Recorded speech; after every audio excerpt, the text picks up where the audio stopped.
Human rights watch যেটা বলছে আইন প্রয়োগকারী সংস্থাগুলো যেন নিরপেক্ষভাবে কাজ করে এবং রাজনৈতিক সহিংসতার ক্ষেত্রে আইনের শাসনকে সম্মান জানায়। আইনের শাসন রুল অফ ল অত্যন্ত গুরুত্বপূর্ণ। প্রফেসর মোহাম্মদ ইউনূস নিজে কথা বহুবার বলেছেন, কিন্তু আমরা কিন্তু প্রয়োগের ক্ষেত্রে সেটা দেখি না।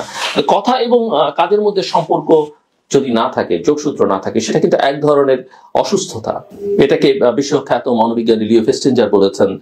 তার একটা বিখ্যাত তত্ত্ব আছে, থিওরি আছে, থিওরি অফ কগনিটিভ ডিসঅনেন্স, অর্থাৎ অনুভূতির অসামঞ্জস্যতা।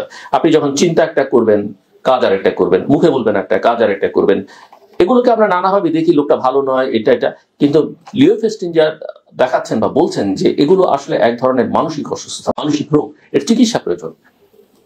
ওই যে চুরিও যে মানুষ করে সেটাও কিন্তু এক ধরনের অপরাধ, কিন্তু এটাও একটা কিন্তু মানসিক অসুস্থতা।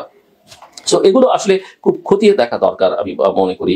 এবং জাতিসংঘের মানবাধিকার কার্যালয় থেকে যে প্রতিবেদনটি প্রকাশিত হয়েছে সেটাকে উদ্ধৃত করে হিউম্যান রাইটস ওয়াচ এটাও বলছে যে 2024 সালের আগস্টে তৎকালীন প্রধানমন্ত্রী শেখ হাসিনাকে উৎখাত করতে গড়ে ওঠা বিক্ষোভ দমন করার জন্য গুরুতর মানবাধিকার লঙ্ঘনের দায়ে অভিযুক্ত আইন শৃঙ্খলা রক্ষাকারী বাহিনী। আপনি বিচ্ছিন্ন কিছু মানুষ তাদের হয়ে গুলি চালিয়েছে, আইন শৃঙ্খলা রক্ষাকারী বাহিনীর পোশাক পরে তারা করেছে, কিন্তু আইন শৃঙ্খলা রক্ষাকারী বাহিনী সেই পোশাক পরবার সুযোগ তো তাদের দিয়েছে, অস্ত্র তাদের হাতে তুলে দিয়েছে, অথবা দেখেও না তাকার ভান করেছে। এটাই তাদের কাজ ছিল, সেটা তারা করেনি। কাজে এদের মধ্যকার অপরাধীদের খুঁজে বের করে আসলে শাস্তিটা নিশ্চিত করতে হবে। প্রধান উপদেষ্টা বেশ কয়েকবার নিরাপত্তা খাতে সংস্কারের প্রতিশ্রুতি দিয়েছেন, কিন্তু অপারেশন ডেভিল হান্ট পরিচালনা করতে সেনাবাহিনীকে মোতায়েন করেছেন তিনি। তারা ইতিমধ্যেই প্রায় 1000-এর বেশি মানুষকে গ্রেপ্তার করেছে, যাদের বেশিরভাগই ক্ষমতাচ্যুত শেখ হাসিনার দল আওয়ামী লীগের সমর্থক। এবং এই তথ্য দিয়ে হিউম্যান রাইটস ওয়াচ বলছে যে অতীতের ভুলের পুনরাবৃত্তি করা কিন্তু উচিত নয়। সো আমরা যেটা বলছি যে জাতিসংঘের প্রতিবেদনে যেটা দেখা গেছে যে বিচার বহির্ভূত হত্যাকাণ্ড, নির্বিচারে গুলি করা, গণগ্রেপ্তার এবং নির্যাতনের সঙ্গে জড়িত ছিল বিগত সরকার। বিশেষ করে 1 জুলাই থেকে 15 আগস্টের মধ্যে 1400 জনকে হত্যা করেছে। বাংলাদেশে সরকারের হিসেবে 836 জন, খুবই আনফর্চুনেট এটা আমি মনে করি। এবং জাতিসংঘ বলছে যে এদের বেশিরভাগই নিহত হচ্ছে নিরাপত্তা বাহিনীর গুলিতে। প্রতিবেদনটিতে যে বিষয়টি তুলে ধরা হচ্ছে তার নিরসনের জবাবদিহিতা এবং ন্যায় বিচার প্রতিষ্ঠা অত্যন্ত জরুরি। আমরা কিন্তু সেখানে সেরকম কোনো লক্ষণ দেখছি না। ইতিমধ্যে আইন উপদেষ্টা আপনারা লক্ষ্য করবেন বলেছেন যে 3-4টি মামলা অক্টোবরের মধ্যে শেষ হয়ে যাবে।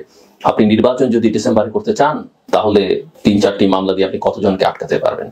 আমি বলছি না যে দ্রুত বিচারের মাধ্যমে আপনি ন্যায় বিচার থেকে দূরে সরে যান, কিন্তু এত কথা, এত বাগাড়ম্বর আপনারা করলেন, কাজের কাজ তো একটাও ঠিক মতো করতে পারলেন না। না পারলেন আহতদের সুচিকিৎসা দিতে, না পারলেন কারা মারা গেছে তাদের সংখ্যাটা নির্ধারণ করতে, না পারলেন সেই সব পরিবারের পাশে দাঁড়াতে, না পারলেন জন আকাঙ্ক্ষাকে সম্মান দিতে। পারলেন কি 15-16 বছর যারা কষ্ট করেছে, নির্যাতন নিপীড়ন সহ্য করেছে, আন্দোলন সংগ্রাম বারবার দাঁড় করাবার চেষ্টা করছে, তাদেরকে হেয় করবার একটা প্রক্রিয়ার মধ্যে আপনারা ঢুকে পড়লেন। আর নিজেদের আখের গোছাবার, নিজেদের স্বপ্ন বাস্তবায়ন, কিভাবে দীর্ঘকাল ক্ষমতায় থাকা যাবে, কিভাবে একটা রাজনৈতিক দল করা যাবে, এইসব প্রক্রিয়ার মধ্যে আপনি সারা দেশের কোটি কোটি কোমলমতি ছাত্রদের নাম ব্যবহার করে কিছু কিছু ছাত্রকে আশকারা দিয়ে আপনি সারা দেশে একটা ভয়ের রাজত্ব তৈরি করেছেন। ছাত্রলীগ যা করতো, আজকে সমন্বয়ক নামে গজিয়ে ওঠা কতিপয় ছাত্র বা ছাত্র নামধারী যুবক একই কাজ করছে, একই কাজ। কথা বলেন সারা দেশের ব্যবসায়ীদের সঙ্গে, ভয় অনেক কিছু বলতে চাইবে না। শেখ হাসিনার আমলে এরকম ভয় তারা কথা বলেনি, বরং তেল দিয়েছে, তাল দিয়েছে আর তোষণ করেছে, বাধ্য করা হয়েছে তাদেরকে। আজকে ওই একই অবস্থা। আপনি স্বাভাবিক অবস্থা ফিরিয়ে আনবার মতো কোনো আস্থা তৈরি করতে পারছেন না। আর তাই আমি বারবার বলি, পারলে করেন, না পারলে ছেড়ে দেন। আপনারা যত বড়ই হন না কেন, দেশে বিশ্বে পৃথিবী জুড়ে, কিন্তু ভাবতে হবে যে আপনাদের হাতে দেশের 20 কোটি মানুষের ভাগ্য জড়িত। 20 কোটি মানুষ, 1 জন 2 জন 3 জন 4 জন 5 জন নয়। আপনি 20 কোটি মানুষের, অফিসিয়ালি 17 কোটি মানুষের জীবন নিয়ে ছিনিমিনি খেলতে পারেন না। কোনো অধিকার আপনাদের নেই।